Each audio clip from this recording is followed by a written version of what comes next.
সুপ্রিয় শিক্ষার্থীরা, আজকে আমি অষ্টম শ্রেণীর 2.1-এর 4 নাম্বার ও 5 নাম্বার অঙ্কের সমাধান করার চেষ্টা করব। সবাই আমার সাথে থাকবে। আশা করি সবাইকে আমি বোঝাতে পারবো, আর সবাই একটু মনোযোগ সহকারে বোঝার চেষ্টা করবে। ওকে, তাহলে এখন আমরা কাজে চলে যাচ্ছি। তো প্রথমে প্রশ্নটা পড়ে নিচ্ছি। এখানে প্রশ্নটা হচ্ছে, বার্ষিক শতকরা মুনাফার হার 10.50 টাকা হলে 2000 টাকার 5 বছরের মুনাফা কত? একদম ইজি, একদম সহজ। এটা একটা সূত্রের মাধ্যমে আমরা এই সমাধানটা খুব অল্প সময়ের মধ্যে করে ফেলতে পারবো। তো আমাদের এখানে যে 3টা মান আছে, এই 3টা মান কিসের মান সেটা আমাদের জানা রাখতে হবে বা জানতে হবে। কেমন? তাহলে এখানে আমাদের প্রথমে প্রশ্নের মধ্যে আছে কি, বার্ষিক শতকরা মুনাফার হার 10.50 টাকা।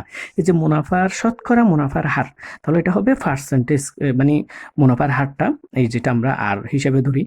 তারপরে হচ্ছে 2000 টাকার, এটা হচ্ছে মূলধন বা আসল। কেমন? তাহলে 5 বছরের মুনাফা, 5 বছর, একদম যেহেতু সময় 5 বছর আছে, একদম সহজ। তো আমরা এখানে লিখবো কি, দেওয়া আছে। প্রথমে লিখবো কি, দেওয়া আছে। কেমন? দেওয়া আছে মুনাফার হার, মুনাফার হার, হার আর সমান কত? 10.50%। কেমন? তারপরে আসল কত? আসল হচ্ছে, আসল পি সমান 2000 টাকা। কেমন? আসল পি সমান কত? 2000 টাকা। এবং সময় এন সমান হচ্ছে 5 বছর। ব্যাস, এই যে মানগুলো আমার যদি জানা থাকে, আমি যদি ধরে নিতে পারি কোনটা কিসের মান, তাহলে খুব সহজেই আমরা সমাধানটা করতে পারবো। তাহলে এবার আমরা লিখবো, আমরা জানি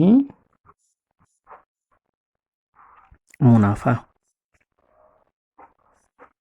মুনাফা আই সমান পি আর এন। ব্যাস, একদম ইজি একটা অঙ্ক। তো পির জায়গায় আমরা 2000 দেব, আর এর জায়গায় কত? 10%, 10.50%। কেমন? ইন্টু এন এর জায়গায় হবে কত বছর? 5 বছর। ওকে, এবার 2000 ইন্টু এই পার্সেন্টটাকে আমরা কি করব, এত পার্সেন্ট মানে পার্সেন্টের পাশে যা থাকবে সবগুলো উপরে বসাই দেব, আর পার্সেন্টের জন্য একটা অ্যাকশন নিচে দেব। ব্যাস, এখানে আর কিছু করার দরকার নাই, বোঝার দরকার নেই, বুঝতে হবে এটা। পার্সেন্টের সাথে যা থাকবে তা উপরে, আর পার্সেন্টের জন্য একটা অ্যাকশন নিচে। ব্যাস, তারপরে 5 সমান, এখানে 2টা শূন্য, এখান থেকে 2টা শূন্য যদি চলে যায়, এখানে হয় 20, আর এখানে তো 100 চলে যায়, 100 দিয়ে ভাগ করলে 20 বার। এখন 20 দিয়ে 10.50 গুণ 5, এই তিনটা যদি আমরা একসাথে গুণ করি, তাহলে আমাদের আসে, ক্যালকুলেটর দিয়ে আমরা যদি করি, তাহলে আসবে কত? 1050। ব্যাস, হয়ে গেছে। এটাই আমাদের সমাধান। কেমন? তাহলে আমরা যদি এগুলা এই সূত্রটা জানি এবং মানগুলা ধরে নিতে পারি, একদম ইজি, যেরকম হবে হোক আমরা অঙ্কগুলা করে ফেলতে পারবো। অনেক সময় এগুলো নোট ভিত্তিকের মধ্যেও চলে আসে। হ্যাঁ, এই ধরনের ছোট ছোট অঙ্কগুলো নোট ভিত্তিকে দিয়ে দেয়।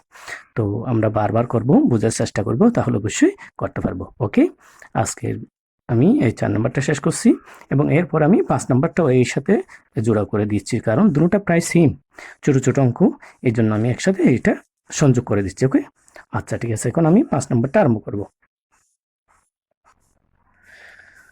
তো এখন আমরা 5 নাম্বার অঙ্কটা আরম্ভ করতেছি। হ্যাঁ, প্রথমে প্রশ্নটা একটু পড়ে নিই।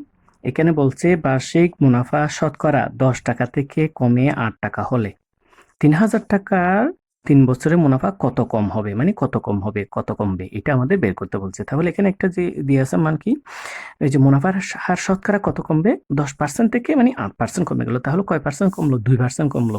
কেমন? তাহলে আমরা এটাকে মুনাফার হার ধরবো। তাহলে মুনাফা হারের পার্থক্য আমরা এখানে লিখতে পারি সমাধানের মধ্যে। সমাধান, প্রথমে কি লিখবো? মুনাফার হারের পার্থক্য।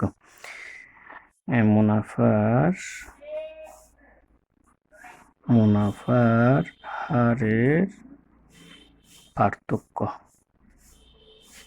পার্থক্যটা আমরা যেহেতু মুনাফার হার শতকরা বলছি, আমরা এটা এভাবে লিখতে পারি, 10% বিয়োগ 8% সমান কত পার্সেন্ট?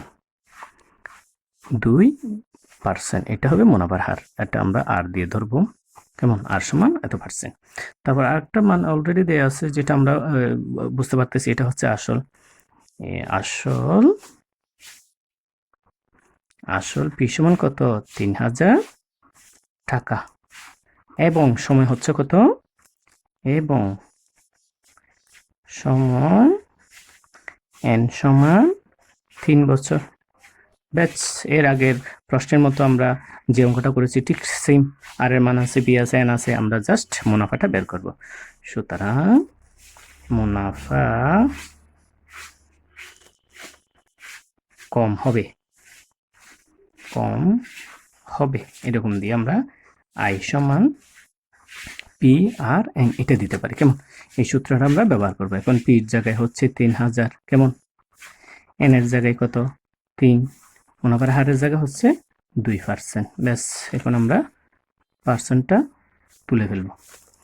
তো এখানে পার্সেন্টের জন্য আমরা 100 দেব, পার্সেন্টের পাশে যা আছে তা উপরে লিখে দেবো। কেমন? এটা আগের মতো একদম সেম। এখান থেকে 2 এখান থেকে 2 চলে গেলে কত হয়? এখানে 30, এখানে 100 চলে যায়, তাহলে 3 30 90, 9 দুগুণ 18, অর্থাৎ 180। তাহলে 180 এটা কি হলো? এই 180 টাকা মুনাফা কমে যাবে, যেহেতু 2% কমে গেছে আমাদের। মুনাফার হার কত কমবে? 3 বছরে 180 টাকা। কেমন? একদম ইজি না? সুতরাং মুনাফার হার